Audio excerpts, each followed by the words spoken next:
Bueno, hoy, en realidad es hoy que arrancamos de verdad con la unidad uno, que tiene dos clases, esta y la de la próxima semana, donde vamos a hablar de elementos muy generales sobre la histología de la piel. O sea, vamos a centrarnos fundamentalmente en la célula eucariota, vamos a hablar de sus funciones y vamos a comenzar a ver la composición química de esta célula que forma parte de los tejidos animales, o sea, de nuestros tejidos. Habíamos visto la semana pasada el concepto de histología. A ver, ¿qué es la histología? Rapidito. ¿Quién me dice cuál es el concepto de histología? No, no se fijen por el PowerPoint de la semana pasada, con sus palabras. ¿Qué estudia la histología? ¿Qué es la histología? Es la que Vamos. La examina ciencia los tejidos. que A estudia ver. los tejidos. Ey, dos no. Ahí sí me fundí. Dime, Es Vicky. que la ciencia que estudia los tejidos. Exactamente. Es la ciencia que estudia los tejidos. De hecho, la palabra histología habíamos visto que su origen, digamos, sintáctico viene de histo, que significa tejidos, y logo, que significa conocimiento. Y efectivamente es una disciplina, una ciencia que forma parte de la biología y examina los tejidos de los organismos, bueno, a través del microscopio para conocer su estructura y sus funciones. ¿Está bien? Ahora, esos tejidos, ¿por qué están formados? Por células. Por células. Y de eso vamos a empezar a hablar hoy. Efectivamente, los tejidos son agrupaciones complejas de células que están organizadas de tal manera con vistas a cumplimentar una determinada función. Bien, entonces sería interesante en un primer momento una aproximación muy superficial sobre la clasificación de esos tejidos. O sea, cómo la medicina, cómo la biología clasifica los tejidos y los clasifica, digamos, en cuatro grandes grupos: los tejidos epiteliales, el tejido conectivo, el tejido muscular y el tejido nervioso. Y muy brevemente vamos a comentar, digamos, las superficiales características generales de cada uno de estos tejidos y el impacto que van a tener de alguna manera en la asignatura que estamos hablando de histología de la piel. Bueno, están los tejidos, el tejido epitelial. ¿Qué cosa es el tejido epitelial? Pues varias capas de células que están unidas entre sí y forman una membrana, o sea, una membrana celular que recubre prácticamente todas las superficies del organismo. En el caso de la piel, que es lo que nos interesa, pues la epidermis, que es la capa más superficial de la piel, está protegida, o sea, contiene, de hecho, tejido epitelial. También el tejido epitelial está en el tracto digestivo, también está en el tracto respiratorio, también en un conjunto de cavidades internas que forman nuestro organismo, como son las arterias, las venas, los capilares, los órganos como tal. O sea, todo eso está cubierto de una membrana formada por agrupaciones de células y eso es lo que constituye el tejido epitelial. O sea, el tejido epitelial está directamente relacionado con la piel, que es, digamos, el centro de atención de esta asignatura. ¿Está bien? Esa es una, tejido epitelial. El otro tipo de tejido o los otros tipos de tejidos son los tejidos conectivos, también conocidos como tejido conjuntivo. ¿Está bien? ¿De qué estamos hablando ahora? De un grupo de células de forma variada o sea, que están conjuntamente con un material viscoso que las separa entre sí. Ese es un material que se denomina sustancia intercelular, o sea, hay un material entre cada una de esas células, están embebidas en esa sustancia intercelular, que permite unir los demás tejidos para brindar sostén e integración al organismo. Por ejemplo, el tejido adiposo, el tejido cartilaginoso, el tejido óseo, el tejido sanguíneo, y ahí a la derecha de la lámina ustedes tienen diferentes tipos de tejido. Por ejemplo, está el tejido fibroso, que también tiene una importancia para la asignatura que estamos estudiando, porque el tejido fibroso laxo, particularmente el tejido laxo, forma parte de la piel. O sea, nuestra piel está formada por tejido laxo. También está el tejido adiposo, que de alguna manera también forma parte de la piel porque en la hipodermis, que es la capa más profunda de la piel, se encuentran los adipocitos y ahí lo que hay es tejido adiposo, grasa, ¿bien? Y por supuesto en el tejido sanguíneo también forma parte de la piel. Cuando nosotros nos cortamos, inmediatamente nos sale sangre. Por tanto, ese tejido sanguíneo también de alguna manera forma parte de la piel. Ya otros tejidos que tienen que ver con el tejido conectivo, como el tejido fibroso, denso, que son los ligamentos, o el tejido cartilaginoso, que lo forman los cartílagos que unen los huesos, o incluso el propio tejido óseo, pues ya forman parte del tejido conectivo, pero no están directamente relacionados con la piel. O sea, ese tipo de tejido no está en la piel, sino que se encuentra, como ya lo dice, en los ligamentos, en los cartílagos y en los huesos fundamentalmente. Bien, ya vimos ya entonces el tejido epitelial y el tejido conectivo. ¿Cuál es el otro? Pues el tejido muscular, que eso prácticamente no hay que hablar de alguna manera, todos están familiarizados aún cuando no hayan podido clasificarlo. Pero obviamente el tejido muscular está formado por células particulares también, sus células alargadas, denominadas fibras musculares, contienen miofibrillas capaces de realizar procesos de contracción y estiramiento, o sea, son células que por su disposición dan elasticidad a los músculos, gracias a eso podemos hacer esto, ¿verdad? Y que según la forma y el tipo de contracción, los músculos se clasifican en esqueléticos, cardíacos y lisos, pero eso en realidad es como una información general, no es un aspecto de particular interés para esta asignatura. Y finalmente está el tejido nervioso, ¿verdad? Tejido nervioso compuesto por unas células muy particulares que se denominan neuronas, también conocen eso, neuronas que están formadas por unas dendritas y unos axones, o sea, una cabeza denominada dendrita con una cola denominada axón y justamente la conexión entre la cola de una neurona con la dendrita de la otra es lo que conduce a esa información, esa sinapsis, que es un proceso que pre- permite de hecho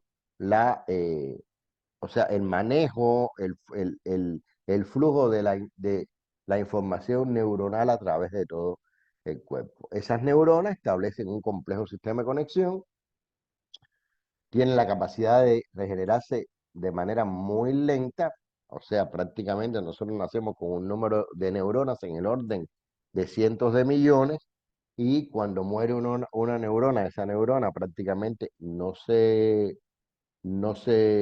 recicla bien. Y estas neuronas funcionan como receptores de estímulo, que son en este caso las neuronas sensitivas, a los que responden con impulsos nerviosos las neuronas motoras y se propagan sucesivamente a otras neuronas precisamente a través de ese proceso sináptico. En la piel hay receptores nerviosos que conectan con las neuronas. Por eso también cuando nos pinchamos nos duele. Y eso produce, por supuesto, ese estímulo de pinchar produce una reacción, que es el dolor. Y eso ocurre precisamente porque también en la piel tenemos tejido nervioso. O sea, en la piel hay tejido conectivo, en la piel hay tejido epitelial y en la piel hay tejido nervioso. Lo único que no hay en la piel es tejido muscular, en la piel propiamente dicho. ¿Está bien? Hasta aquí, claro. Díganme. Quiero una voz que me diga, sí, no, profe, no entiendo nada. O sí, profe, perfecto. No, hasta aquí no hay ningún problema. Díganme, rápido. Sí, por mi lado sí está claro. Ya, por el lado de Vicky está claro. Espero que por el lado del resto también esté claro. Ahora bien, esos tejidos están formados por células, ¿verdad? ¿Qué cosa es una célula? Pues una unidad anatómico-funcional de todo ser vivo. Todos los seres vivos tienen células. La célula además es la menor porción de materia viva capaz de cumplir con todas las funciones de un organismo vivo. Ojo aquí, no significa que una célula cumpla con todas las funciones del organismo vivo, pero la célula, como concepto genérico, hay muchísimos tipos de células, muchísimas clasificaciones de células, y entre todos, en su conjunto, como genérico, pues sí cumplen con todas las funciones del organismo vivo. Unas células tienen una determinada función, otras células tienen otras funciones, pero en conjunto son las responsables de la vida. O sea, prácticamente la vida parte de los organismos unicelulares hasta los organismos pluricelulares de alta complejidad, como es el ser humano. Bien, ¿alguien me puede comentar cuántos, o sea, en general, cuántos tipos de células hay? En general, o muy arriba, muy arriba. Creo que hay dos, eucariotas y procariotas. Muy bien, muchísimas gracias, María José. Efectivamente, hay dos grandes grupos de células, que son las células procariotas y las células eucariotas. ¿Está bien? Las células procariotas son las células más sencillas, las células más elementales, y de hecho, procariota viene del griego, que significa núcleo primitivo, o sea, las células procariotas no tienen núcleo. Profe, Y, a ver, dime. disculpe que lo interrumpa. Lo que pasa es que a una compañera se le ha ido la luz, a Malena Cova, Ya. Pero y eso me me lo dijo dicen que después, no ahorita va a pasa buscar nada. cómo conectarse. O sea, perfecto, pero no me interrumpan para eso, interrúmpanme para algo que tenga que ver con lo que estoy explicando que no lo entiendan. Ya, Bueno, eso pues, me lo pueden explicar después, me lo pasa por WhatsApp o me lo dicen en un momentico que haya un impasse. De todas maneras, gracias, Samira, por la información. Fuiste tú la que hablaste, Samira, ¿no? Ya. Bueno, les comentaba que esas células procariotas son las células más primitivas y son las células que caracterizan o tipifican fundamentalmente las bacterias, o sea, las células bacterianas son esencialmente procariotas, y también las algas verde azules o azul verdosas, como quieran llamarle, es exactamente lo mismo. No sé si han oído hablar, por ejemplo, de la espirulina. ¿Han oído hablar de la espirulina? ¿Sí o no? ¿Sí o no? sí. Sí, exacto. La No, profesor, espirulina de yo hecho no. tiene un impacto, o sea, hay un grupo de suplementos nutricionales con espirulina e incluso hay un grupo de productos para la piel que contienen espirulina. Bueno, la espirulina es un alga, es un compuesto que se extrae de un alga verde azul, y la espirulina está formada también por células de tipo procariota. ¿Está bien? Nosotros, los seres humanos, los animales, las plantas y los hongos estamos compuestos o estamos integrados por células eucariotas, que son células más complejas y que tienen verdaderamente un núcleo celular. Y como les decía, los animales, las plantas y los hongos tenemos células eucariotas. Ojo, cuando hablo de hongos, estoy hablando de hongos como microorganismo celular. No estoy hablando de una seta o un champiñón. Un champiñón es una planta. ¿Está bien? Fíjense que ahí hay una siembra de un hongo, pero como organismo, como microorganismo. Por tanto, lo que nos interesa a nosotros y de lo que vamos a seguir hablando en la clase, cuando hablemos de células, y de lo que vamos a hablar en el resto de la asignatura, son de las células eucariotas. De hecho, esta semana, aprovecho para comentarlo y lo voy a- a reiterar al final de la clase, ya yo voy a dejar una tarea sobre un ensayo de células eucariotas. Sí, Adriano, no pongas esa cara. Así va a ser. Entonces, adelanto que voy a repetir igual al final, hago un impasse en este momento para comentarles que esta semana vamos a tener otra tutoría donde yo voy a orientar la tarea. Fíjense, yo puedo poner la tarea y pasar por WhatsApp. Hay una tarea puesta. Pero no me gusta eso, me gusta explicarla. ¿Está bien? Entonces, ya nos pondremos de acuerdo. Creo que el viernes puede ser un buen día, aunque ya lo estoy dudando. No tiene por qué ser el viernes. Puede ser el jueves si quieren. Y escogemos una hora y que todos puedan participar para que no pase lo mismo el viernes de la semana pasada. O sea, a mí lo que me interesa de la tutoría no es cumplir con una tarea de tutoría. A mí lo que me interesa de la tutoría es que ustedes participen y que sea productiva. Entonces, después ya nos pondremos de acuerdo si lo quieren el viernes, pero ya con una participación mucho más grande por parte de ustedes, porque además después ustedes van a ser los sufrientes. Si no participan en la tutoría, no van a saber bien que tienen que hacer la tarea.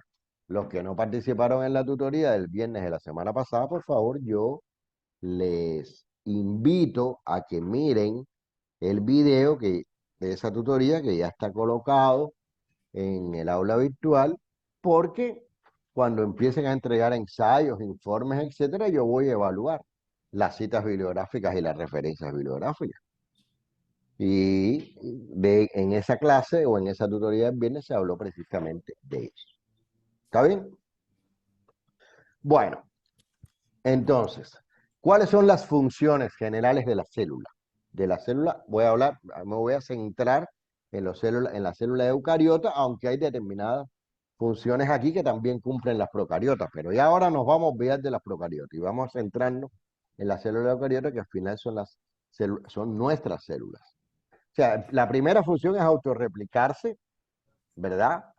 Para, entre otras funciones, mantener la información genética. O sea, los procesos de autorreplicación por meiosis o por mitosis son procesos esenciales de la naturaleza celular. En segundo lugar, tienen la función de realizar la síntesis de macromoléculas. O sea, en la célula se sintetizan proteínas, en la célula se sintetizan lípidos, en las células se sintetizan hidratos de carbono para mantener la propia estructura celular y para interaccionar con el medio. En la célula se sintetizan ácidos nucleicos. O sea, eso es una función súper importante, la síntesis de macromoléculas. Pero no solo en las células se sintetizan macromoléculas, sino que también se realizan procesos catabólicos, que son los procesos inversos. O sea, un proceso catabólico es un proceso de degradación. O sea, que en la célula no solo se sintetizan proteínas, sino que también se degradan proteínas. En las células se degradan hidratos de carbono, se degradan carbohidratos. En las células se degradan lípidos. Esas estructuras grandes se convierten en estructuras más pequeñas que tienen un papel súper importante, por ejemplo, para la obtención de energía. La energía que no solo es para los procesos vitales celulares, sino para nuestros propios procesos. La energía con la que me permite a mí ahora hablar, que les permite a usted atender, nos permite caminar, que nos permite movernos, o sea, la energía que nos sirve para vivir. Y esa energía se obtiene de procesos vitales que ocurren a nivel celular. Uy, Salud, Samira. Sí, tienes encendido el micrófono. perdón. Oímos tu estornudo perfectamente. No pasa nada. No pasa nada.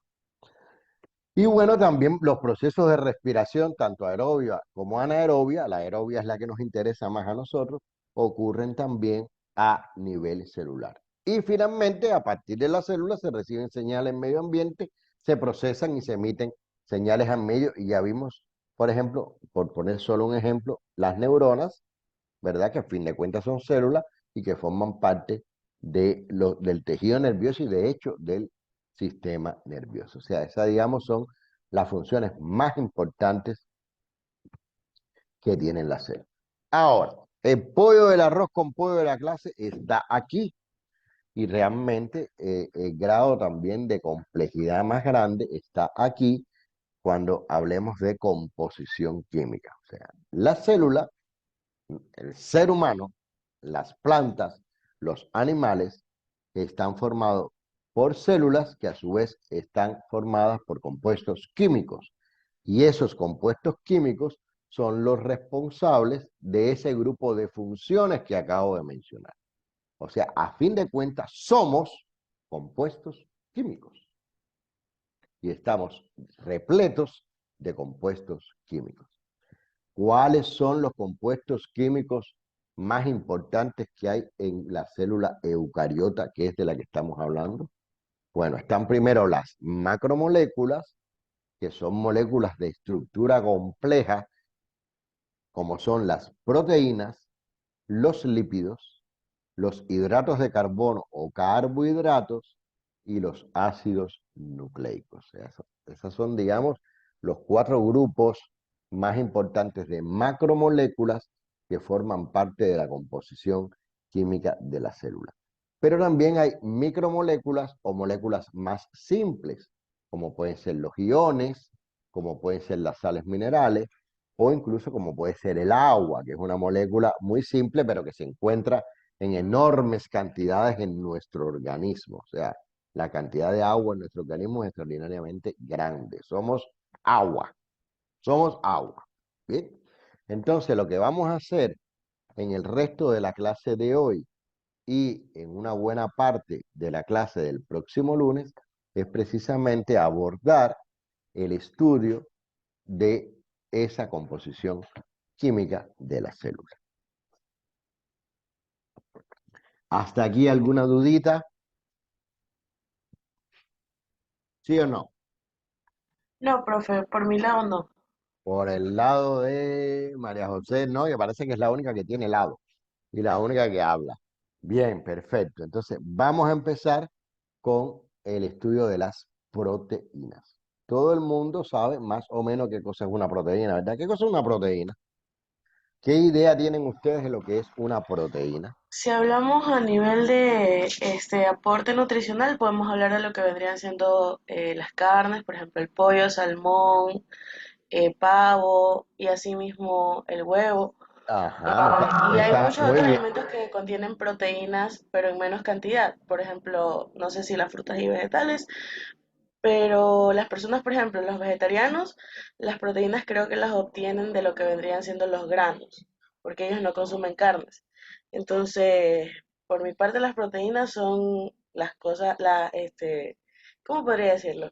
La, Molécula, molécula. las moléculas que componen ciertos alimentos y ciertas otras cosas. Muy bien. O sea, pues todo el mundo tiene claro que las proteínas son importantes y que todo el mundo y todos debemos consumir proteínas, ¿verdad? Bueno, vamos a ver entonces cuál es la importancia biológica que tienen esas proteínas.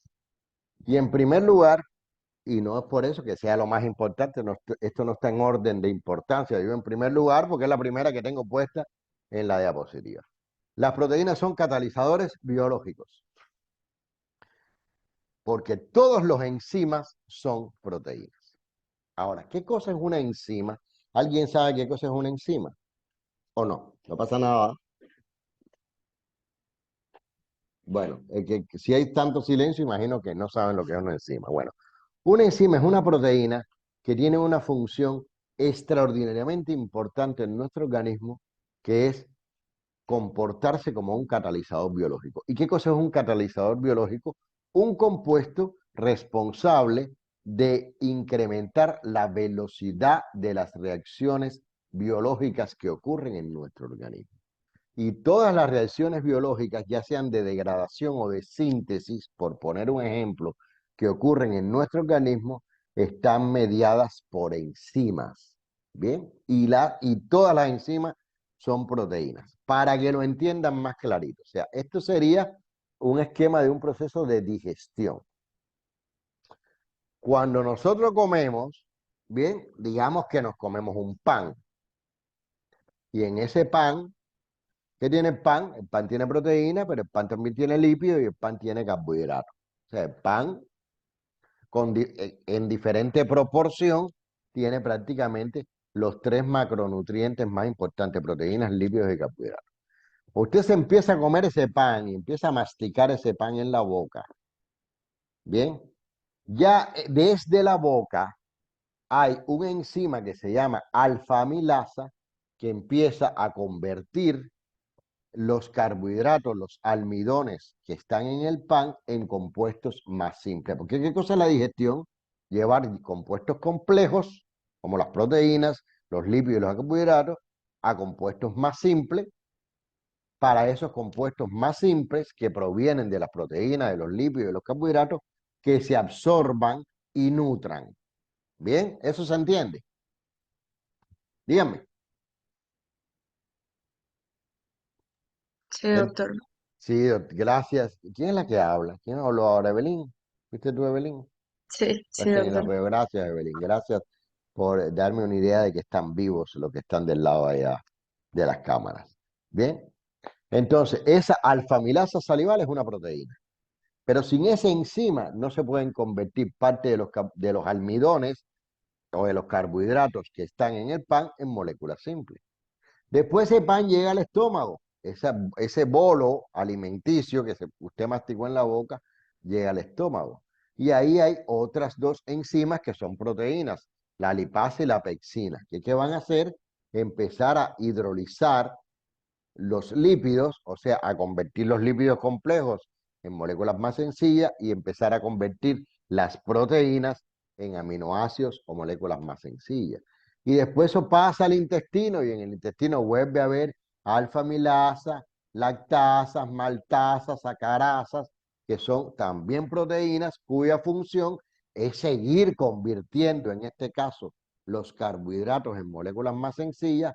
Hay lipasas que convierten los lípidos en moléculas más sencillas y está la tripsina y la quimotripsina que convierten las proteínas en moléculas más sencillas para que todo eso se absorba en el intestino delgado y siga todo un transporte o una ruta precisamente que llega hasta la célula. Entonces, esos son los enzimas, catalizadores biológicos. Estas reacciones de degradación que yo he descrito no pudieran realizarse sin la presencia de los enzimas. Y le hablé de reacciones de degradación de la digestión porque es algo que todos podemos entender muy fácilmente. Pero también los enzimas participan en procesos de síntesis. O sea, a partir de sustancias más elementales, como pueden ser los aminoácidos, convertirlos en proteínas. A partir de sustancias más elementales, como pueden ser los ácidos grasos, convertirlos en lípidos. O sea que todas las reacciones que ocurren a nivel metabólico en el ser humano están mediadas por enzimas. Si no hubieran enzimas, esas reacciones no podrían tener lugar o tendrían lugar muy lentamente y no existiríamos. Tan sencillo como eso. ¿Se entiende? ¿Sí o no? Sí, doctor.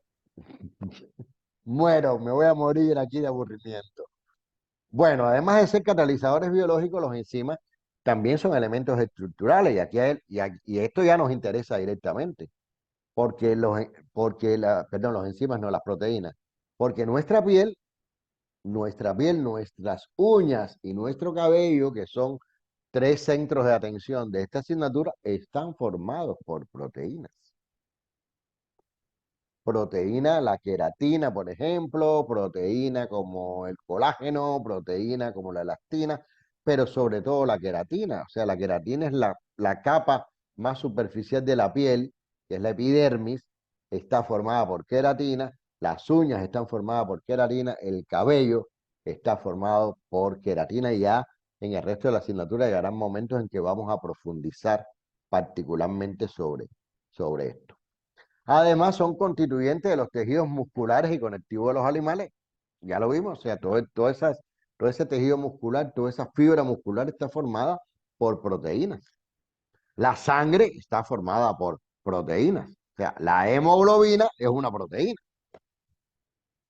De hecho, la hemoglobina, que es la encargada de transportar el oxígeno desde la célula, o sea, desde los pulmones hasta la célula, también funciona como un agente transportador, que esa es otra función, o sea, catalizadores biológicos, elementos estructurales, constituyentes de los tejidos musculares y conectivos, agentes transportadores, como por ejemplo la hemoglobina. La hemoglobina es una proteína. Son agentes reguladores porque las hormonas o muchas hormonas también son proteínas. La insulina, todo el mundo sabe lo que es la insulina, ¿verdad? Y el papel que tiene la insulina con la glucosa en sangre. Es la encargada de transportar la glucosa desde la sangre a los tejidos. Las personas que tienen problemas con la insulina son los diabéticos. ¿Y qué tienen los diabéticos? Altas concentraciones de azúcar en sangre. ¿Por qué? Porque esa hormona no está funcionando bien y no está realizando bien su labor de transportar la glucosa de la sangre a los tejidos. Pues la insulina es un tipo de proteína. O sea, fíjense cuántas funciones tienen las proteínas en el organismo. Pero no solo eso, además son agentes protectores. ¿Por qué? Porque los anticuerpos son proteínas, fundamentalmente que son los encargados de la defensa del organismo. Las vacunas contra el COVID-19, que nos mantuvo prácticamente 2 años encerrados, muchas de esas vacunas están construidas, diseñadas con proteínas recombinantes, o sea, con anticuerpos específicos luego de un proceso de investigación de alto nivel tecnológico, pero al final lo que están incorporando en nuestro organismo son los anticuerpos perdón, determinadas proteínas que tienen determinadas funciones y determinadas interacciones con los virus para producir anticuerpos. Pero hay muchos anticuerpos que son naturalmente que tenemos en nuestro organismo que también son proteínas. Bien. Bueno, también además la identificación de proteína, presencia, ausencia, deficiencia o incluso demasiada cantidad se relaciona con determinadas enfermedades o estados fisiológicos específicos. O sea, hay enfermedades donde un análisis de sangre y la determinación de proteína en sangre, la anemia, por ejemplo, es una disminución importante de hemoglobina sanguínea y por lo tanto la anemia es un indicador, o sea, la cantidad de glóbulos rojos que tenemos en nuestra sangre es un indicador indicador de una enfermedad que en este caso es la anemia. Y además, las proteínas aportan energía.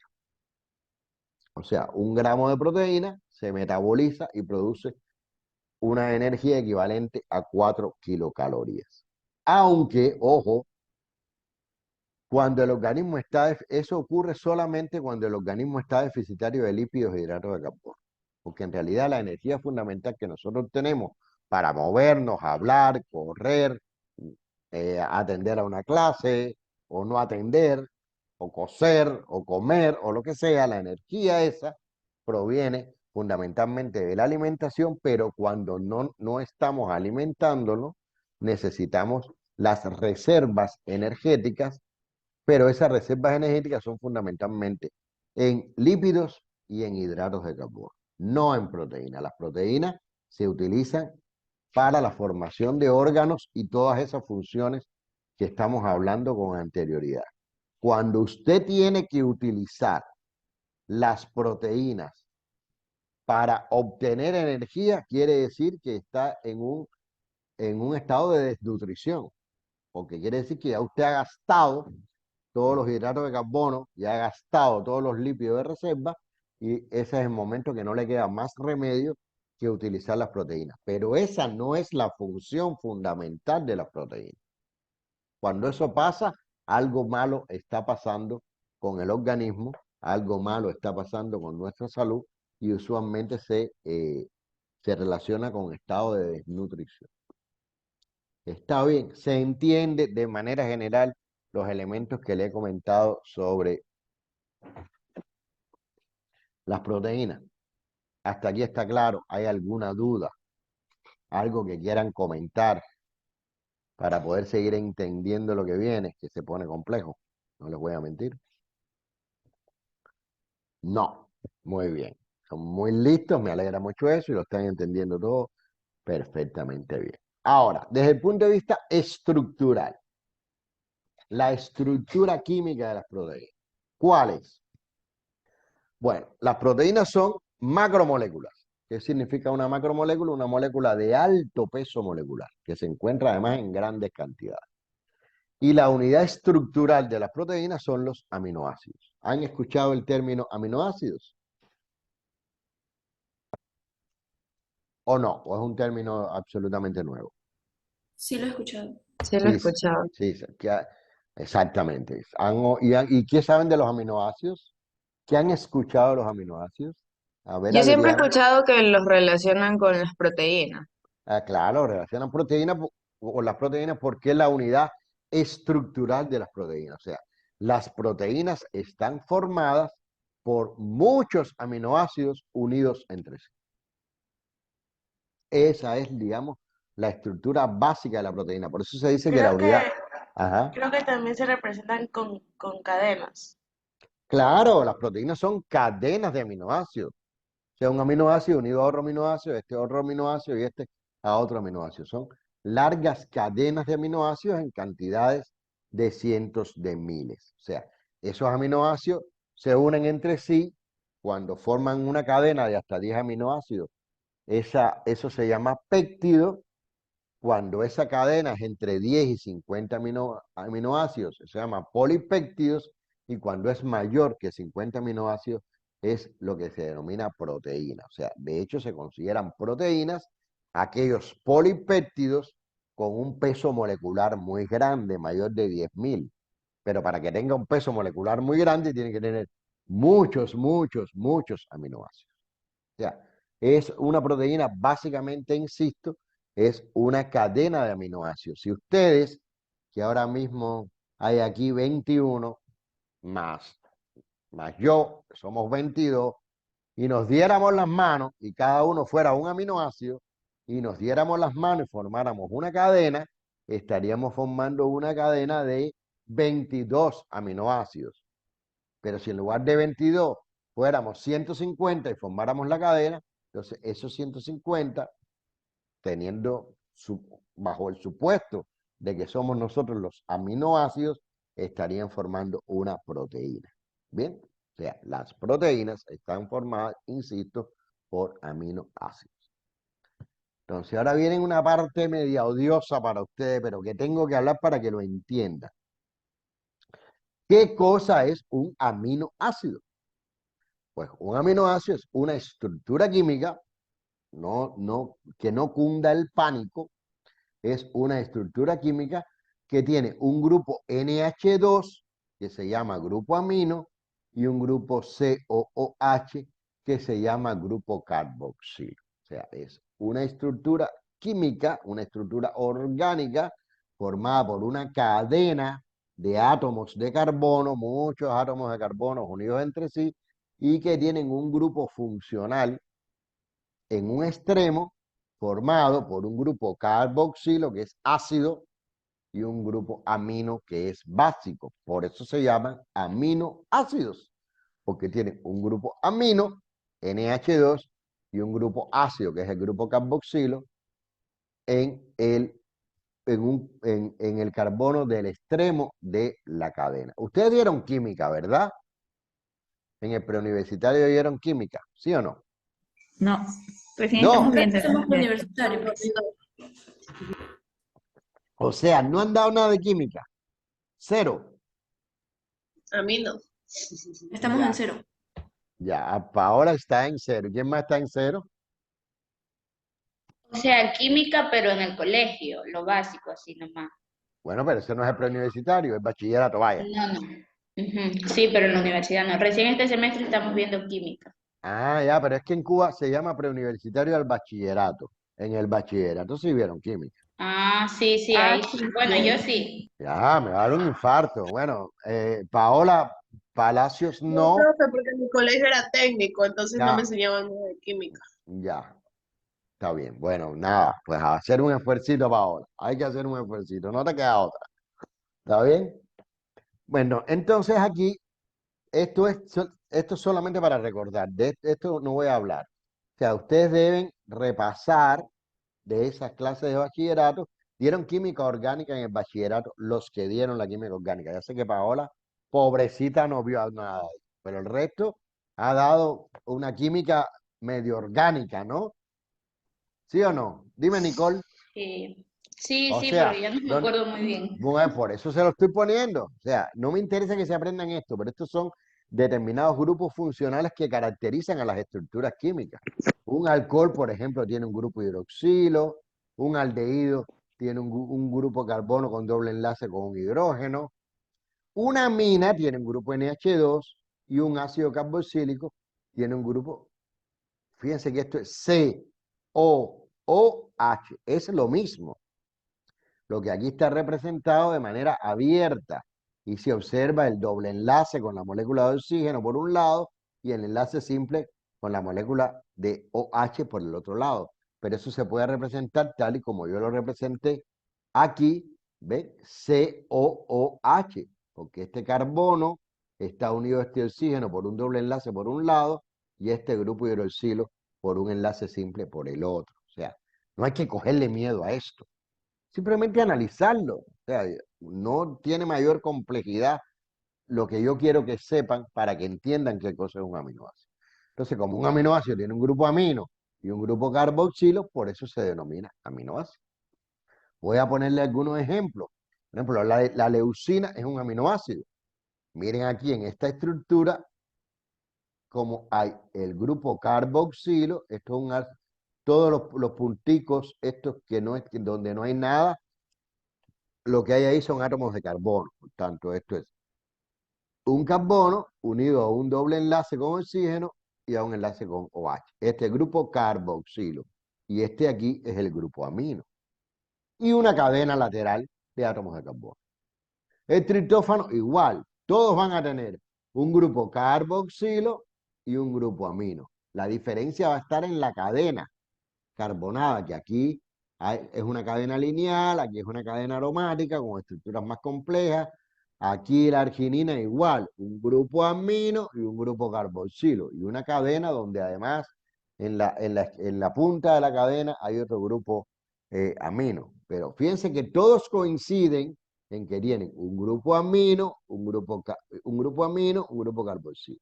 Y aquí en esta cadena, por allá al final, también hay un grupo ácido carboxílico, pero eso es lo que no es lo que me interesa que entiendan. Lo que me interesa que entiendan es que si se llama aminoácido es porque tiene un grupo amino y un grupo carboxílico. Ese es el elemento importante que a mí me interesa que entiendan. ¿Eso está claro? Sí. Muy bien, gracias Bélgica por asentir con la cabeza. Entonces, hay muchos aminoácidos. En realidad, hay alrededor de 20 aminoácidos que son los que forman parte de la mayoría de las proteínas. De esos 20 aminoácidos, y esto es un elemento interesante, hay algunos aminoácidos que son esenciales y otros aminoácidos que no son esenciales. ¿Qué significa la palabra esencialidad en bioquímica? Significa que los aminoácidos esenciales no se pueden sintetizar en el organismo. El organismo no sintetiza los aminoácidos esenciales. Y hago la siguiente pregunta. Si el organismo no sintetiza los aminoácidos esenciales y sin embargo son esenciales, ¿cómo yo puedo acceder a esos aminoácidos esenciales? ¿De dónde los saco si mi organismo no los produce? De la alimentación. De la alimentación. Por eso hay productos con proteínas de alto valor biológico y productos con proteínas de no tan alto valor biológico. Porque estos aminoácidos esenciales, que son 10, en realidad son 10 en los niños. Porque en los niños la arginina y la histidina son esenciales, pero solo en los niños. En nosotros los adultos hay 8 aminoácidos esenciales que no se lo tienen que aprender, lo que tienen que entender es el concepto de esencialidad de los aminoácidos. Estos 8 aminoácidos nos los tenemos que comer. O sea, tenemos que ingerir alimentos que contengan estos 8 aminoácidos esenciales porque son esenciales para la vida, esenciales para la composición de las células, esenciales que lleguen a nuestro organismo y la única manera de introducirlos en el organismo es mediante la dieta. Por tanto, yo tengo que comer alimentos ricos en aminoácidos esenciales. Las carnes, las proteínas de las carnes, ya sea carne de cerdo, carne de pollo, pescado o carne de, o sea, de res, las carnes que contienen proteínas animales, porque son proteínas de procedencia animal, tienen un valor biológico más alto que las carnes, que las proteínas vegetales. El huevo tiene una proteína de mayor biológico que, por ejemplo, los frijoles o el arroz, porque el arroz también tiene proteínas. Y los granos, como me decía ahorita alguien de ustedes, también tienen proteínas. Los cereales también tienen proteínas. El pan tiene proteínas. Las galletas tienen proteínas. ¿Está bien? Pero esas proteínas, aun cuando tienen aminoácidos esenciales, no lo tienen en la cantidad suficiente para suplir las necesidades nutricionales. ¿Está bien? Por tanto, hay que comer de todo. Yo no estoy en contra del vegetarianismo, pero en el vegetarianismo hay que suplir esos aminoácidos esenciales con mucha cantidad de arroz o mucha cantidad de cereales. Además, habría que ver qué tipo de vegetarianismo estamos hablando, porque hay dos tipos de vegetarianismo. Los vegetarianos estrictos, que no comen absolutamente nada animal, y los ovolacto vegetarianos, que no comen carne, pero si comen huevo, si toman leche, ¿está bien? Los Los vegetarianos abuelos estrictos, vegetarianos comen derivados de los animales, pero no al animal en sí. los ovolactos vegetarianos, pero Ovulato vegetarianos comen derivados. eso sí, pero los veganos estrictos no comen ni carne, o sea, no toman ni leche, ni comen queso, ni consumen huevo. Solamente consumen alimentos de origen estrictamente vegetal. Los veganos estrictos, que es como se llama. ¿Está bien? Pero bueno, lo que quería comentar aquí es que dentro de esos aminoácidos hay algunos que son esenciales y otros que no. Ahora, habíamos visto que una proteína se forma por enlaces, porque se unen varios aminoácidos, ¿cierto o no? Lo acabo de decir, ¿verdad? Ahora, ¿cómo se unen esos aminoácidos? Tranquilos, ¿no? Que no les dé un infarto viendo esto. Es simplemente para que entiendan que se unen a través de un enlace que se denomina enlace peptídico. Porque los aminoácidos no tienen manos. O sea, el ejemplo que yo les puse de que todos fuéramos aminoácidos y nos damos la mano y formamos una cadena, aquí esa mano que se dan es un enlace químico. Y ese enlace químico se denomina enlace peptídico. Y se forma, vamos a ver, ¿qué tienen todos los aminoácidos? Un grupo amino y un grupo carboxilo, ¿no? A Adriana le va a dar un infarto. A Adriana le da un infarto antes de que terminemos la clase. Cógelo con calma, Adrianita. Esto no es tan complicado como parece. ¿Verdad? Habíamos visto que los aminoácidos tienen un grupo amino y un grupo carboxilo, ¿no? ¿Cierto o no? Díganme, ¿cierto o no? Despierten. ¿Cierto, verdad?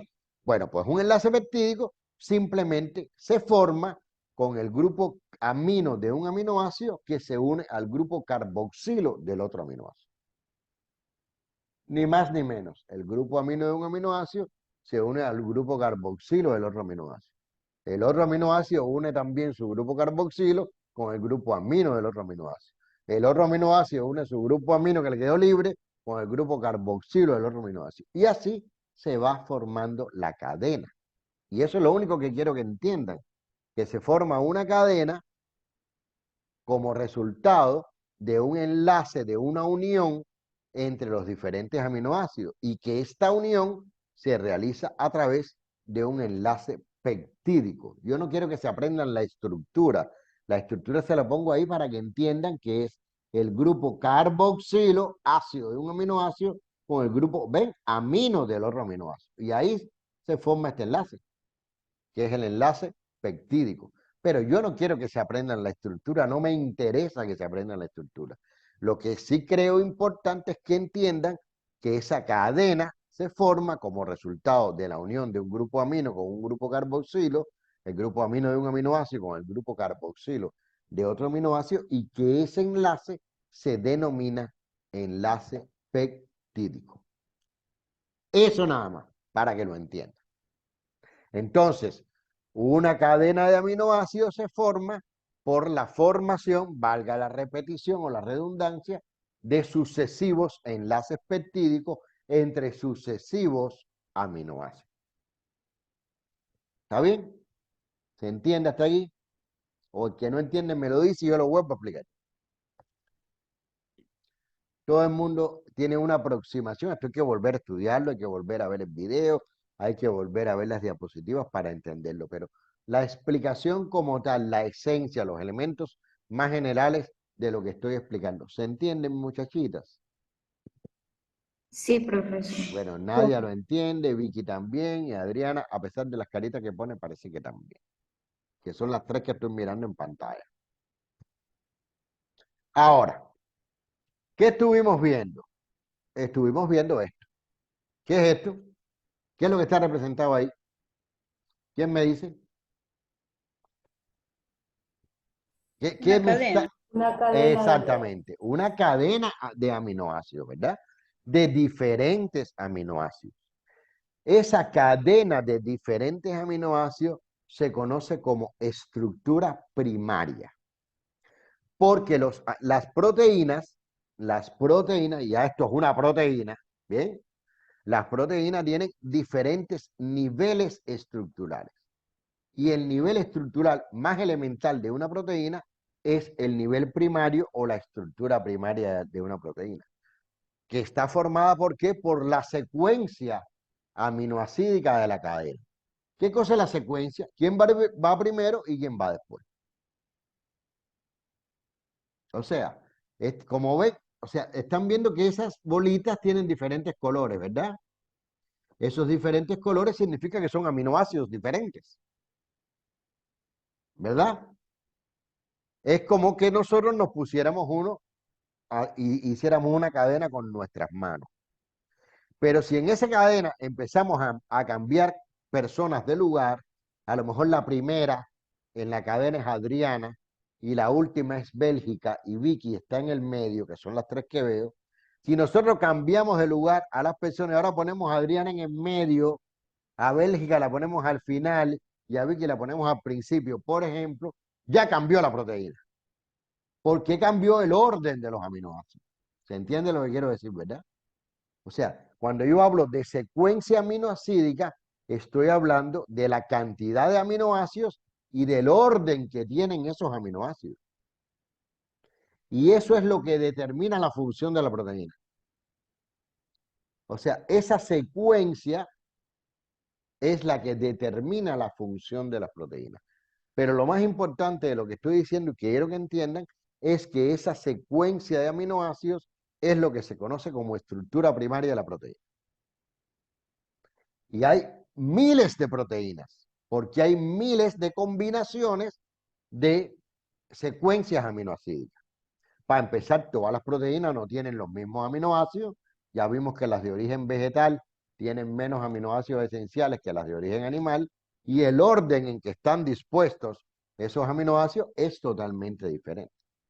Pero todas esas proteínas tienen estructura primaria. ¿Se entiende esto, muchachitos? ¿Eh? ¿Sí o no? Vicky, solo te veo la mano y una lámpara. Sí, profe, disculpe, es que estaba pidiendo a mi papá. Ya, Entonces, ya. estaba saludando. ¿Está bien? Por ejemplo, aquí hay una fracción de la cadena donde está la glicina, la serina, nuevamente la glicina, la alanina, nuevamente la glicina y nuevamente la alanina. Esta es una secuencia de una estructura primaria, es un aminoácido detrás del otro, unido con un enlace peptídico, y que tiene este orden. Pero si yo tengo otra cadena que en lugar de con glicina empieza con serina, después viene alanina, después vienen tres glicinas una tras la otra, después alanina atrás, después un triptófano, o sea, toda esa secuencia cambia el tipo de proteína, ya estaríamos hablando de otra proteína. ¿Se entiende eso, muchachitas? O sea, esa secuencia que es el orden en que los aminoácidos se colocan, más el tipo de aminoácido que se coloca unido por enlaces peptídicos, más el largo de la cadena, el número de aminoácidos que tenga la proteína, es lo que diferencia una proteína de otra en un primer momento. O es lo que diferencia la estructura primaria de una proteína de la estructura primaria de otra proteína. ¿Está claro? ¿Se entiende, muchachitas? Yo voy a ver quiénes Sí, están ahí. profe. Yo voy a ver cuántos. Ah, bueno, hay 20. ¿Está bien? Ahora, esa es la estructura primaria de una proteína.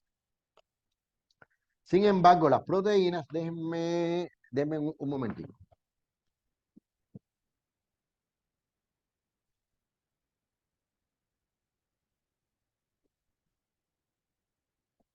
A ver, para que entiendan aquí esto.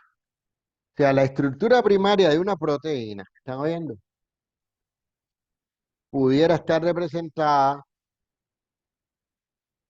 por esta tira de papel, ¿verdad? O sea, esta tira de papel pudiera ser la estructura primaria de una proteína.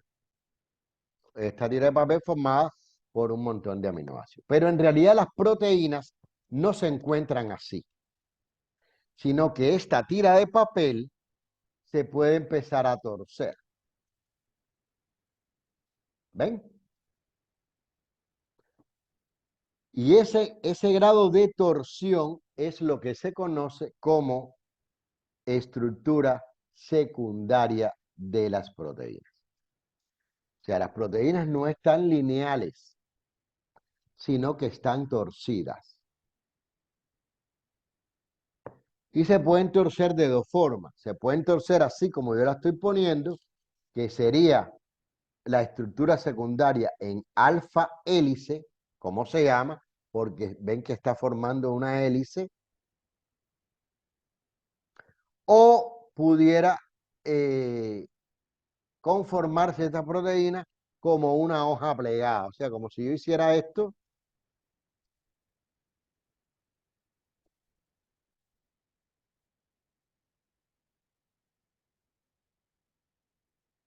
¿Ven? Eso se conoce como estructura secundaria de las proteínas, que puede ser o alfa hélice, si está en forma de caracol, o puede ser hoja plegada, digamos, como una escalera, ¿verdad? Ahora, para que esto se mantenga así, y para que esto se mantenga así, tiene que haber determinadas fuerzas para estabilizar esta estructura, porque si yo cojo este papel, que lo torcí así, ¿verdad? Y lo suelto, ese vuelve a poner recto.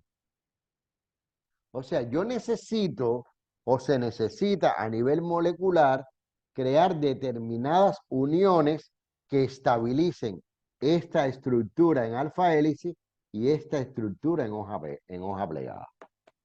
Y esas uniones usualmente son puentes de hidrógeno, que son uniones débiles que permiten que esta estructura en hoja plegada en alfa hélice se mantenga y que esta estructura en hoja plegada o lámina beta se mantenga. Fíjense que aquí, en esta estructura de hoja plegada o lámina beta, hay dos cadenas.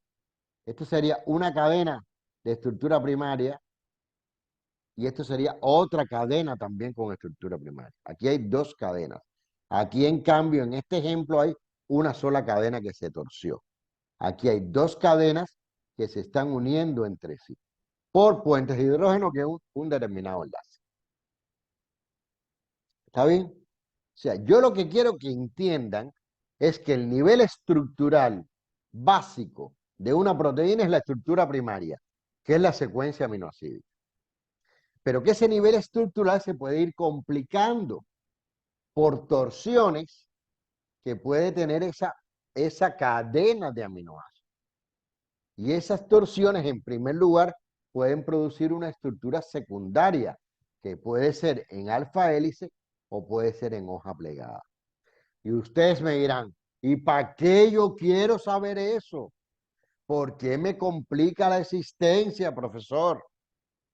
Bueno, le complico la existencia porque proteínas tan importantes en la piel como la queratina, la elastina y el colágeno son proteínas cuyas funciones van a depender de su estructura y todas tienen estructura secundaria. Y todo el mundo sabe qué es el colágeno más o menos. O todo el mundo ha visto el montón de productos para la piel que tienen colágeno y prometen un rejuvenecimiento de la piel, ¿es o no? ¿Sí o no? ¿Han oído cuántos productos no hay con colágeno? ¿Cuántos productos no hay con elastina? Ya en su momento, en esta asignatura, hablaremos con más calma qué cosa es la elastina, qué cosa es el colágeno, cuál es su estructura, cuál es su función, pero por el momento solo lo estoy presentando para que vean que esto yo no lo estoy diciendo por gusto. Queratina, por favor, si ustedes viven de queratina, tienen ya el pelo liso y lo quieren tener más liso. Y cada vez lo quieren tener más liso. Y se echan queratina en el cabello. Además de que hay otra serie de productos, no solo para el cabello, que también contienen queratina. O sea, la queratina, la elastina y el colágeno son compuestos químicos que están presentes en nuestra vida diaria por un grupo importantísimo de cremas, lociones, etcétera, etcétera, o incluso tratamientos que llevan fundamentalmente colágeno, elastina o queratina. Y esas proteínas tan importantes que están presentes en la piel y que además forman parte de productos que se administran a la piel, son proteínas que tienen estructura secundaria. Por eso yo estoy insistiendo tanto en los problemas estructurales de las proteínas. ¿Está claro hasta aquí? ¿Se entiende la importancia de lo que estoy hablando, sí o no? Sí. Sí. ¿El resto de las personas está ahí o aquí solamente están Adriana, Bélgica, Vicky, Evelyn? ¿Están por aquí? Sí, Hazme, profesor, aquí estoy. sí, hazme una bullita ahí para ellos tener una idea que están porque solamente veo muy poquitos. Sí, le estoy prestando No, atención, profesor. yo sé, Vicky, yo sé que tú sí. Yo preguntaba por los demás, por los que no veo. Yo sé que tú sí, Vicky, tranquila. Bueno, hay una tercera estructura, esta sí las voy a comentar muy rápido, solamente para que sepan que existe. Hay un nivel de organización proteica un poquito más elevado, que es la estructura terciaria. Y esa estructura terciaria, ¿con qué tiene que ver? Tiene que ver con que ay, como me están mandando mensajes y se creen que los voy a oír. No sé si son ustedes mismos. Y esta estructura significa que esa estructura en alfa hélice o en hoja plegada todavía se va a enrollar más. Se va a hacer como una pelotica, va a tener un nivel tridimensional. ¿Ven? O sea, esa estructura que ya era secundaria o ya era terciaria, todavía se va a seguir enrollando más y en este momento, por supuesto, va a necesitar de más interacciones que están ahí, que no me interesa por el momento que se la aprendan. Van a haber puentes de hidrógeno igual y van a haber otro tipo de interacciones y puentes disulfuros que quiero que lo miren después con cuidado, pero no es el centro de atención de lo que quiero explicar. Lo que quiero explicar es que esa estructura, o sea, que hay diferentes niveles estructurales, estructura primaria, secuencia aminoácidica, estructura secundaria, torsión de esa secuencia aminoácidica, ya sea en hoja plegada o en láminas beta, estructura terciaria, todavía hay una torsión aún mayor ya a nivel tridimensional de esa estructura. Ojo, todas las proteínas tienen estructura primaria. Después hay proteínas que tienen estructura secundaria, hay proteínas que tienen estructura terciaria, pero todas tienen primaria, porque la primaria es la secuencia. ¿Está bien? Incluso hay proteínas, bueno, hay proteínas que tienen estructura cuaternaria. ¿Y qué cosa es una estructura cuaternaria? Varios conjuntos que tienen estructura terciaria se van a unir entre sí. Y se van a formar las llamadas proteínas oligoméricas. O sea, la estructura cuaternaria, tal y como dice ahí, es el ensamblaje de dos o más cadenas polipeptídicas separadas que tienen estructura terciaria unidas mediante interacciones no covalentes. O sea, son agrupaciones de niveles estructurales terciarios de las proteínas. Y una proteína típica de estructura cuaternaria es la hemoglobina, que como ven, como hemos visto ya, es una proteína que tiene una función de transporte, entre otras muchas, una función de transporte del oxígeno de los pulmones a los tejidos para que ocurran, y de los tejidos a las células, para que ocurran todo un grupo de procesos que ustedes conocen que tienen una tremendísima importancia, y la importancia de la hemoglobina y la importancia del hierro, porque la hemoglobina es una proteína de estructura cuaternaria que posee moléculas de hierro o grupo hemo. Y habrán oído hablar de la anemia por deficiencia de hierro, ¿verdad? De alguna otra manera. Y eso tiene que ver con la deficiencia o la alteración o la malformación en las moléculas de hemoglobina, que son moléculas de estructura cuaternaria. ¿Se entiende, muchachitas, hasta aquí? O sea, gracias Adrián. O sea, resumiendo un poquito, las proteínas tienen un primer nivel estructural muy elemental, que es la estructura primaria, que está formada por la secuencia de los aminoácidos y es la que le da la función a la proteína y es la que hace la primera estructura que hace diferente una proteína de otra. Pero a su vez, esa cadena de aminoácidos que ¿por qué se forma? ¿Cómo se unen esos aminoácidos? ¿Quién me dice? ¿Cómo se unen esos aminoácidos? ¿Quién me dice? Sin miedo. Lo acabo de decir, lo acabamos de comentar, estoy retroalimentando. A ver, Nayesca, dime, ¿cómo se unen esos aminoácidos que forman la estructura primaria? La adenina. ¿Cómo se unen? Dime, Nayiba, que no te Por había átomos de visto. carbono. Se Sí, van pero enlazando entre sí. ¿y cómo se llama ese enlace? El peptídico. No. Exactamente, se unen por enlace peptídico. ¿Y qué cosa es un enlace peptídico? Dime, Samira, ¿qué cosa es un enlace peptídico? Es la secuencia, doctor. No, sí, la secuencia se forma por uniones de los aminoácidos a través de un enlace peptídico, pero ¿cómo se forma un enlace peptídico? Cristi, mi presidenta, o una de mis dos presidentas, ¿cómo se forma un enlace peptídico? Se forma con el grupo amino de un aminoácido y otro del carboxilo. Y el carboxilo del otro aminoácido. Eso es lo que estamos viendo, señores. Vamos a ponernos pilas. No pasa nada. ¿Está bien?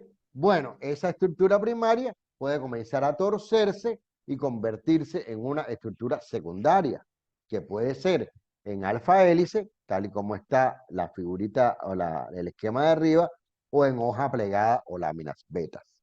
Esta hoja plegada o láminas betas pueden a su vez seguirse torciendo hasta un nivel tridimensional que se conoce como estructura terciaria. Bien, que es una estructura, por supuesto, más compleja y que requiere de más interacciones para que se mantenga la estabilidad de esa estructura. Y cuando se unen varios monómeros o varios compuestos que tienen estructura terciaria, aparece entonces la estructura cuaternaria de las proteínas. Bien, ahora bien, todas las proteínas tienen estructura primaria. Pero hay proteínas como la hemoglobina que tiene estructuras cuaternarias. Hay otras proteínas, la hemoglobina y muchos enzimas. La mayoría de los enzimas tienen estructura cuaternaria, no solo la hemoglobina fue un ejemplo. Hay otros compuestos como la mioglobina en este caso que tienen estructura terciaria.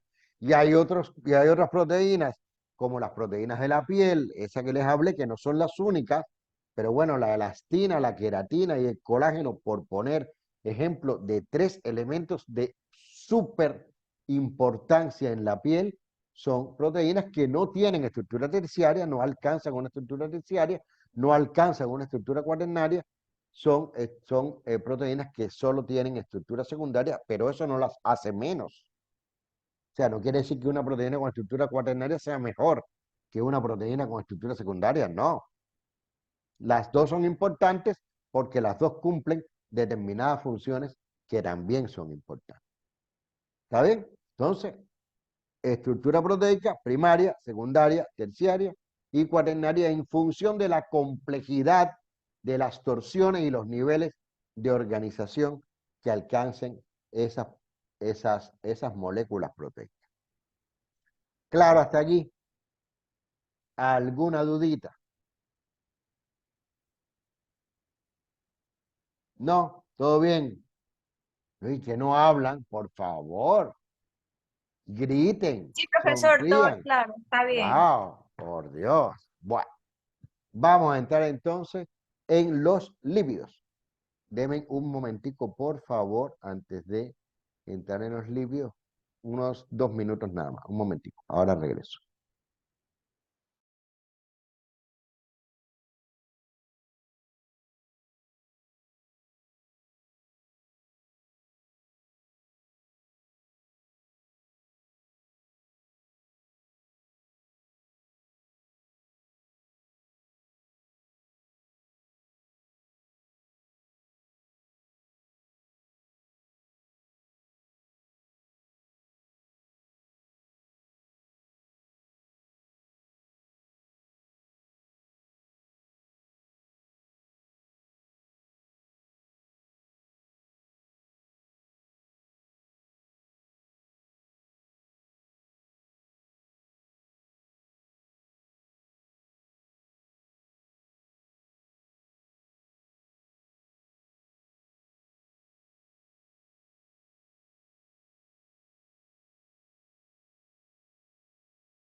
Ya estoy aquí otra vez.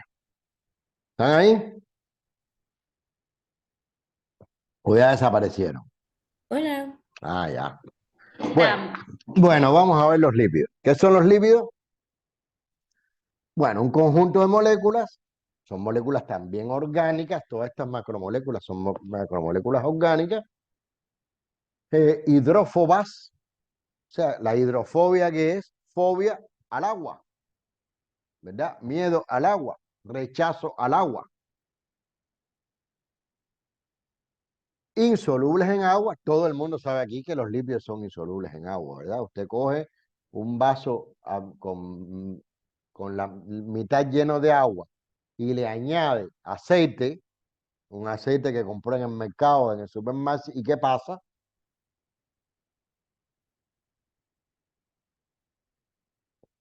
¿Qué pasa cuando hace eso? Se No se mezcla ahí juntan. el aceite con el agua, ¿qué pasa? No se juntan, el aceite se queda. No se Se juntan. separa. Exactamente, el aceite se queda arriba y usted ve perfectamente dos capas, ¿verdad?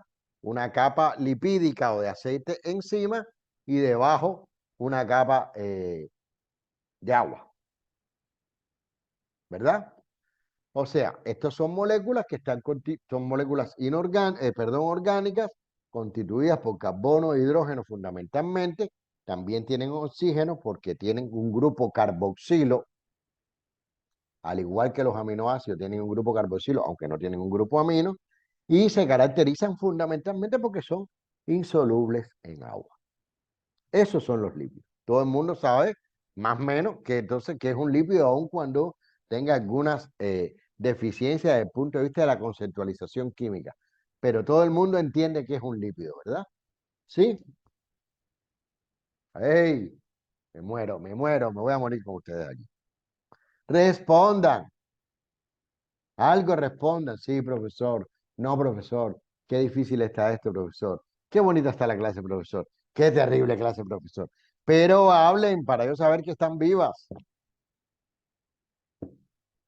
Dime, Samira, ¿está claro hasta aquí?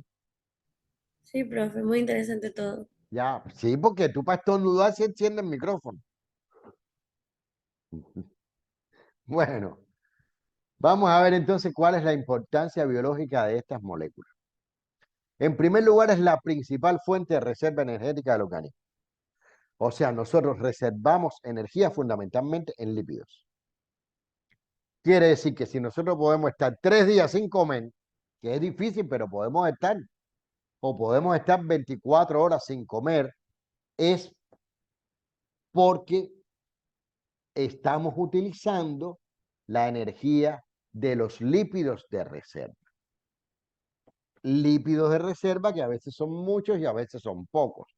Lípidos de reserva que a veces queremos evitar por un problema estético. Tejido adiposo. No queremos estar gorditos, no queremos tener los salvavidas, o no sé cómo se le dice aquí, ¿verdad? Queremos mantenernos en forma, pero aún manteniéndonos en forma, la principal fuente de reserva energética del organismo son los lípidos. Esa es una función vital. Otra función importantísima desde el punto de vista biológico es que contienen vitaminas liposolubles y todo el mundo sabe aquí que las vitaminas son esenciales y todo el mundo sabe aquí que hay que comer vitaminas y esas vitaminas no solo están en los vegetales, que hay fundamentalmente vitaminas hidrosolubles, sino también en las carnes hay vitaminas liposolubles, en el huevo hay vitaminas liposolubles y esas vitaminas son tan importantes como las vitaminas hidrosolubles, ¿verdad? Y además contiene ácidos grasos esenciales de los cuales vamos a hablar ahorita. Y por otra parte, son constituyentes de elementos estructurales de las membranas biológicas, proporcionan además consistencia a los órganos, protegen mecánicamente las estructuras, o sea, nuestros órganos se mantienen en sus lugares, entre otras cosas, porque hay capas lipídicas de tejido adiposo que los mantienen donde tienen que estar. Por eso muchas veces, cuando una persona por determinadas situaciones que pueden ser emocionales o pueden ser fisiológicas, comienza a adelgazar y adelgaza demasiado, no sé si han oído la expresión que los órganos se le están moviendo de lugar. Y eso es verdad. O sea, cuando empiezas a adelgazar mucho, no tienes prácticamente tejido adiposo, no tienes prácticamente lípidos de sostén que contribuyen a mantener a los órganos en su lugar y efectivamente esos órganos se empiezan a mover, lo cual obviamente es una patología. Y además los lípidos son precursores de determinadas hormonas que son súper importantes para el funcionamiento fisiológico del organismo humano y para el funcionamiento bioquímico, como son las hormonas esteroideas, las prostaglandinas, entre otras muchas. Y los lípidos realmente son los precursores de estos compuestos. ¿Saben? Vamos a la estructura que sé que es lo que les encanta porque les encanta la química.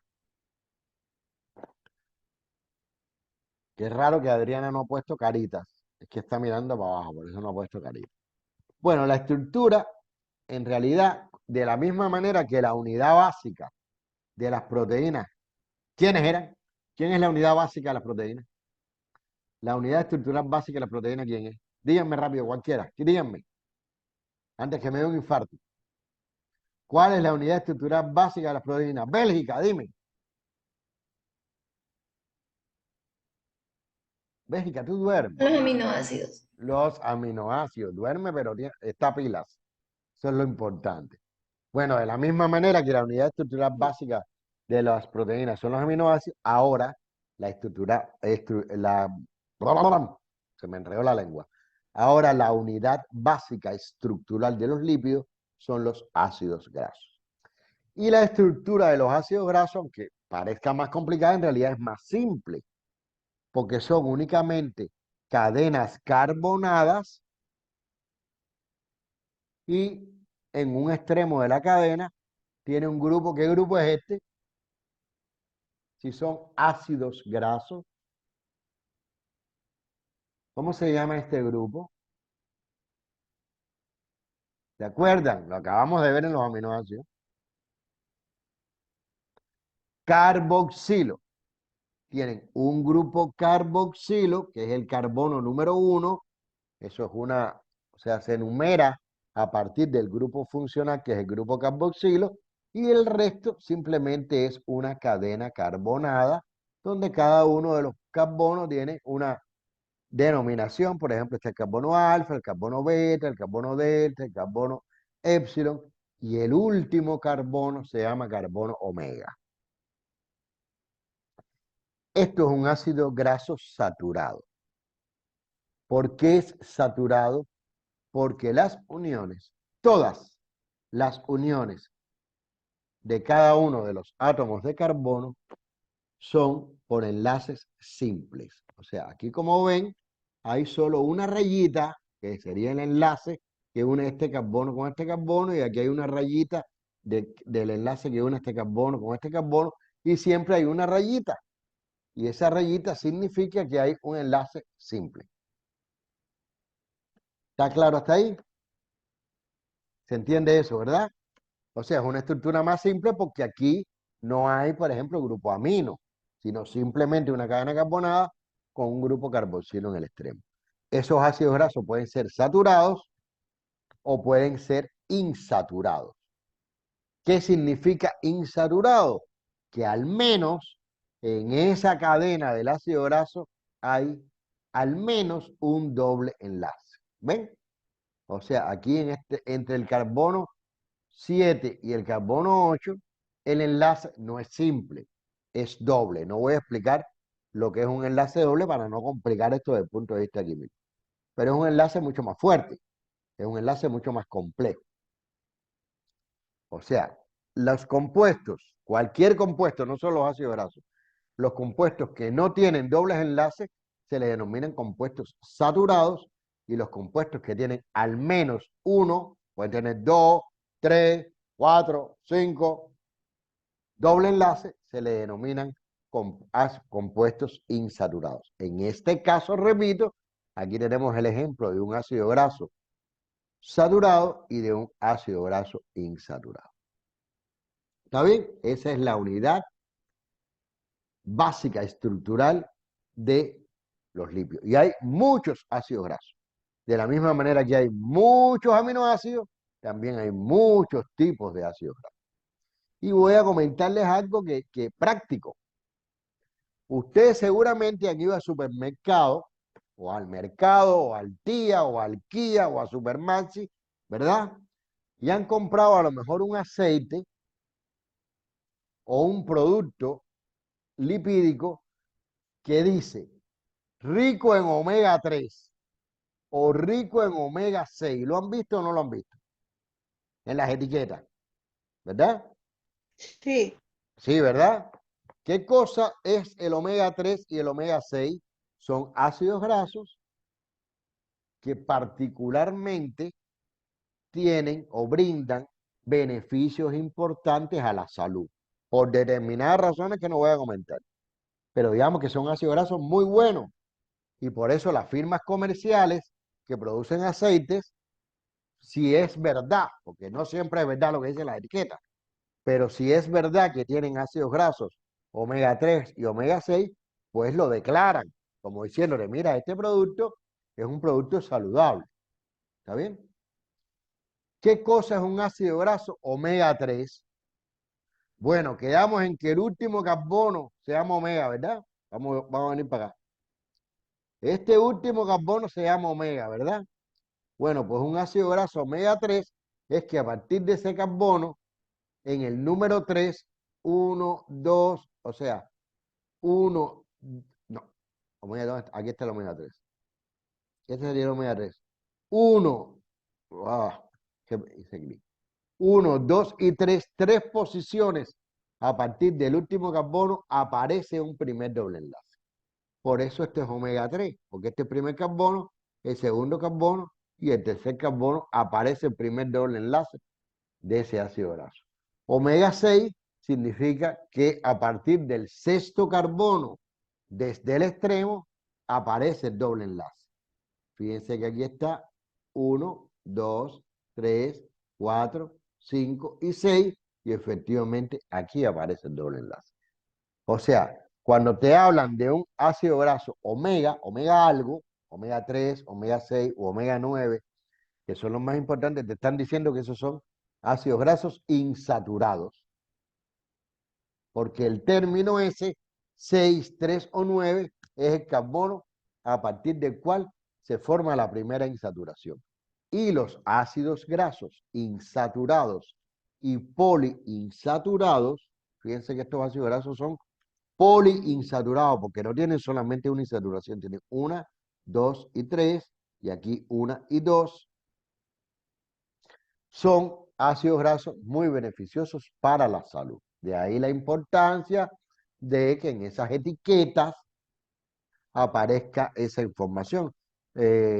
No sé si lo compran porque ya es más caro, pero los aceites de oliva son ricos en ácidos grasos omega 6 y omega 3.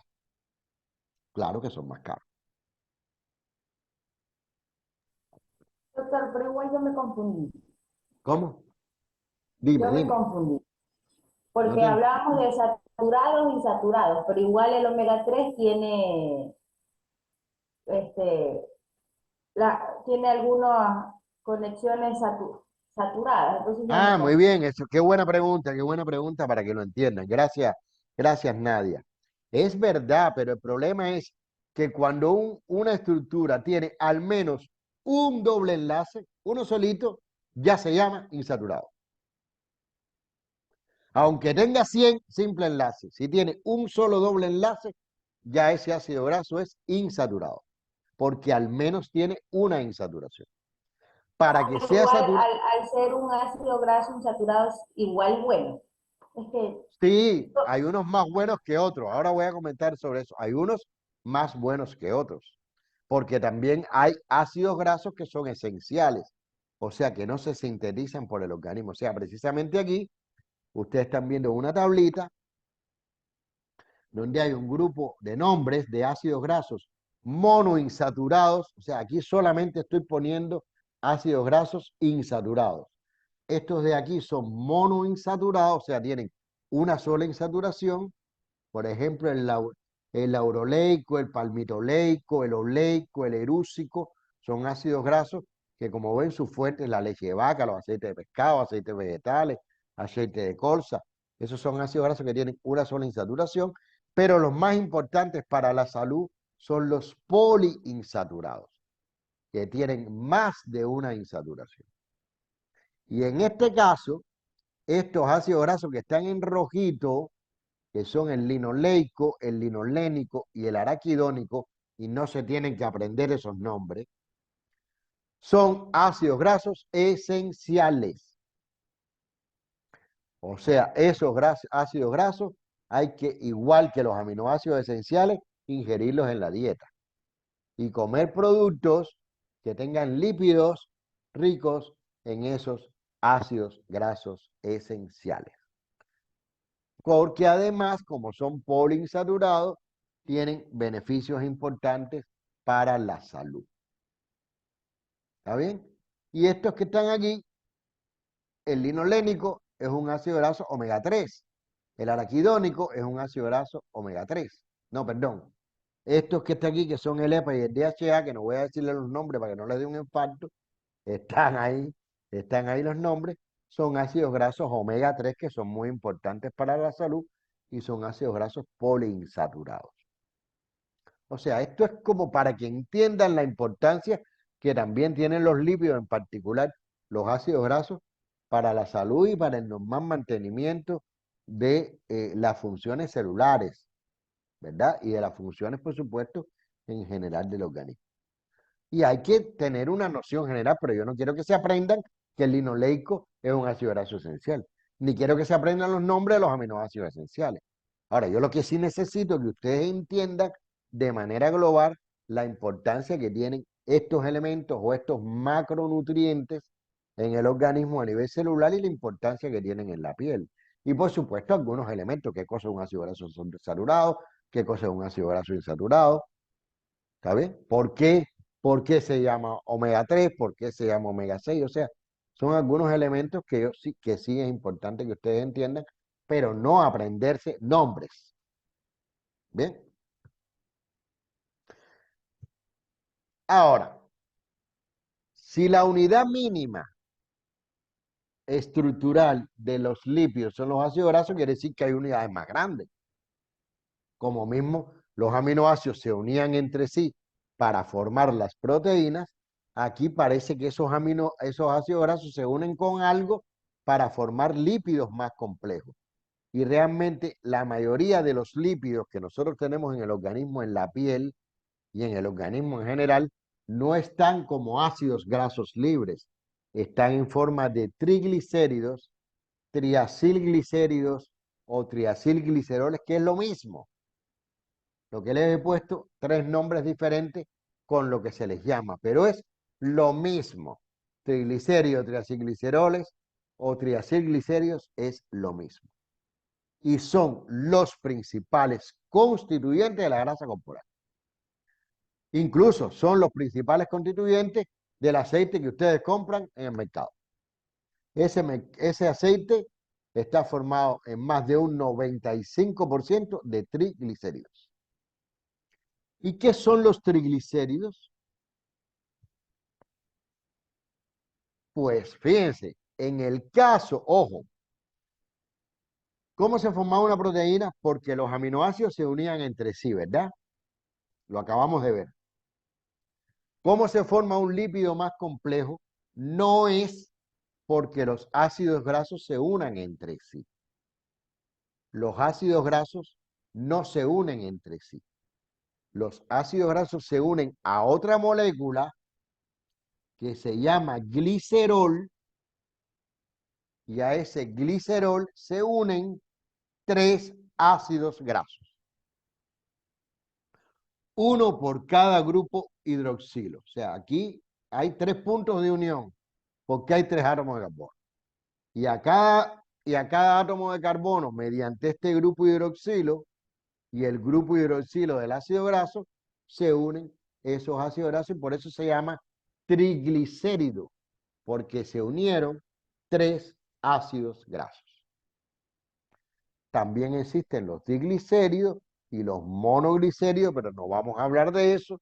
Vamos a hablar solamente de los triglicéridos o triacilglicéridos, porque son la manera mayoritaria en que nosotros tenemos la grasa en nuestro organismo y sobre todo la grasa también en los aceites, tanto animales como vegetales. Se encuentra fundamentalmente en forma de triacilglicéridos.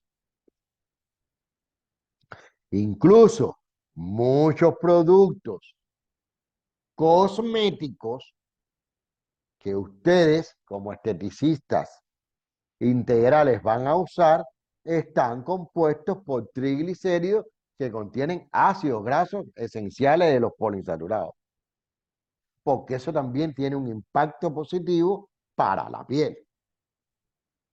O sea, lo que estoy hablando no es una teoría que no le importe a nadie, no. Lo que estoy hablando puede ser complejo, puede ser nuevo, puede tener cierto grado de dificultad, pero son elementos extraordinariamente importantes en la profesión o en la futura profesión de ustedes. ¿Está bien? O sea, los triglicéridos son la base de los lípidos del organismo. Ahora, ¿solamente hay triglicéridos? No. Hay otros lípidos, como son los fosfolípidos,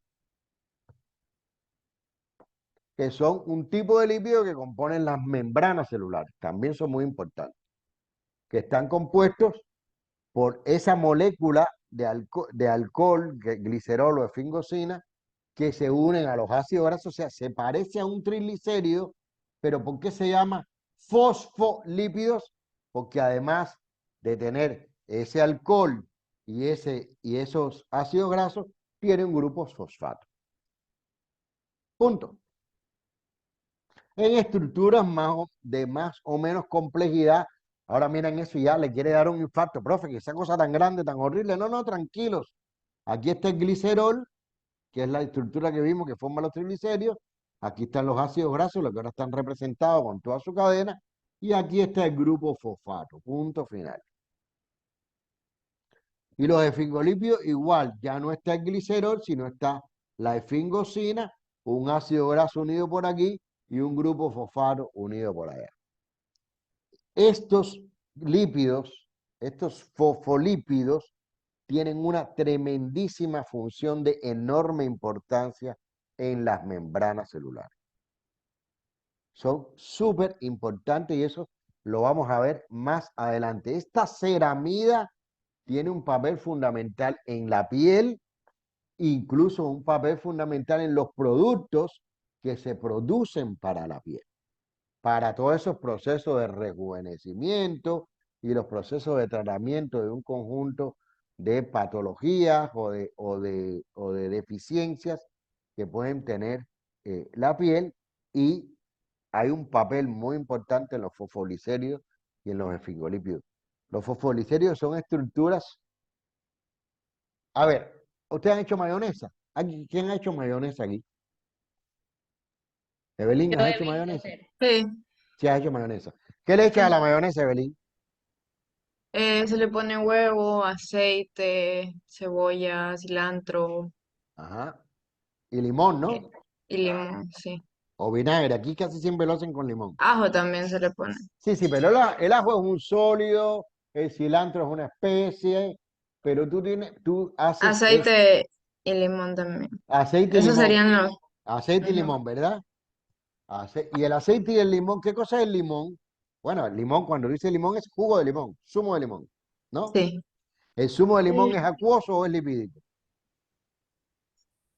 acuoso, Acuoso. ¿Y el aceite? Es lipídico. lipídico. Perfecto. Sin embargo, tú obtienes una mayonesa donde está todo mezclado ahí. Ahí tú no Ujú. obtienes dos fases, ¿verdad? No se te separa el limón del aceite. No, o sea, es una mezcla homogénea. Una mezcla homogénea. ¿Y por qué tú crees que se hace esa mezcla homogénea?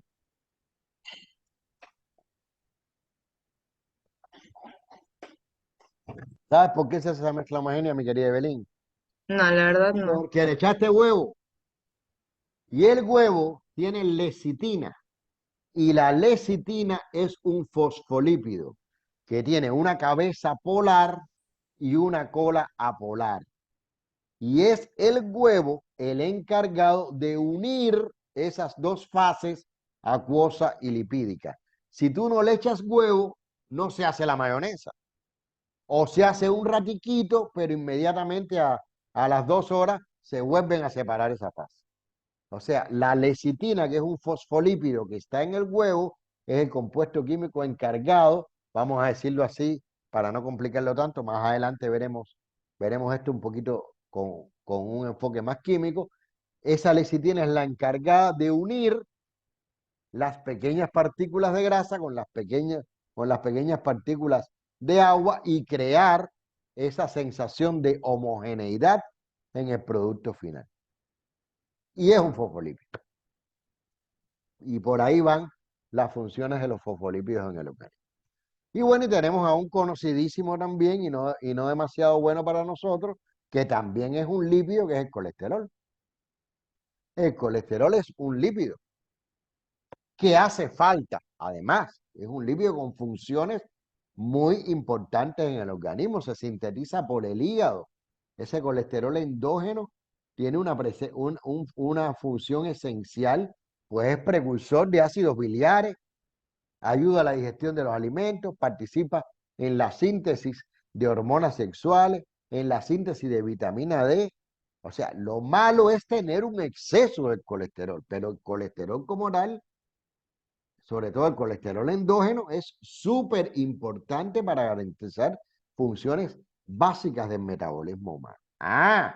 Que yo estoy comiendo mucho aceite rico en colesterol, sobre todo las grasas animales son las ricas en colesterol, las grasas vegetales, los aceites vegetales no tienen colesterol, pero las grasas animales sí. Por eso comer carne es muy bueno porque tiene proteínas de alto valor biológico, pero también es muy malo, pues tiene mucha grasa. Comer pollo es muy bueno porque tiene proteínas de alto valor biológico, pero ese pellejito del pollo frito que nos encanta tanto, eso está lleno de colesterol. Y en función de cómo nuestro organismo metaboliza el colesterol, pues puede haber un exceso de colesterol en la sangre que se acumula en los vasos sanguíneos, en las arterias, forma placas, conocidas como placas ateromatosas, y produce enfermedades cardiovasculares, porque obstruye la circulación sanguínea. Produce la famosa enfermedad aterosclerosis. Enfermedades cardiovasculares en el sentido general, porque el corazón no puede, o sea, cuando bombea la sangre encuentra barreras, que son esas películas de placas ateromatosas que se forman por deposición de colesterol en las arterias. Y ahí hay un problema de hipertensión arterial, de problemas cardíacos, aterosclerosis.